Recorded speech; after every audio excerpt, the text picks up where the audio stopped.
ಉತ್ತರ ಕೊಡ್ಲಪ್ಪ? ಸರ್ ಈಗ ತುಂಬಾನೇ ಇದಾಗಿದೆ. ಯಾವ ವಿಚಾರ ಇದೆ ಇಲ್ಲಿ ಬಂದಿರೋ ವಿಚಾರ ಏನು ಇದನ್ನ ಸರ್, ಮಾತಾಡಿ. ಇದು ಇರಲಿ ಸರ್, ಅದ್ರ ಬಗ್ಗೆ ಹೇಳ್ತೀರಾ ಸರ್? ಯಾರು ತಪ್ಪು ಮಾಡಿದಾರೆ ಅವ್ರಿಗೆ ಶಿಕ್ಷೆ ಆಗುತ್ತೆ.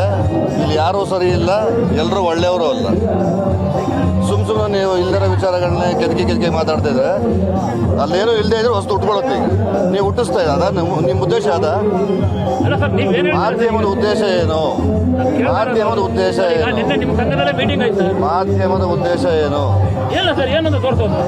ಈಗ ನಿಮ್ಮವರೇ ಕೆಲವರು ಅಪ್ಲಿಕೇಶನ್ ಹಾಕಿದ್ದಾರೆ. ಹೇಳಿದ್ದಾರೆ ಸರ್, ಮಹಿಳೆಯರ ಮೇಲೆ ರಕ್ಷಣೆ ಇಲ್ಲ. ಅದನ್ನ ನೀತುನೇ ಕೇಳಬೇಕಲ್ಲಮ್ಮ.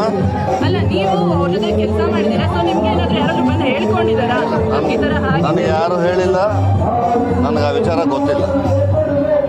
ಕಮಿಟಿ ಬೇಕಾ ಸರ್? ಕಮಿಟಿ ಬೇಕಾ ಒಟ್ಟಿನಲ್ಲಿ? ಅವಶ್ಯಕತೆ ಇಲ್ಲ ಅನ್ಸುತ್ತೆ. ನಮ್ಮಲ್ಲಿ ಮಹಿಳಾ ಆಯೋಗ ಇದೆ, ಅವ್ರ ಮುಂದೆನೇ ಹೋದ್ರೆ ಸಾಕು, ಅವರೇ ನಮಗೆ ನ್ಯಾಯ ಕೊಡಿಸ್ತಾರೆ. ನಮಗೆ ಕಮಿಟಿ ಏನು ಬೇಡ ಅಂತೀರಾ? ಕಮಿಟಿ ಅವಶ್ಯಕತೆ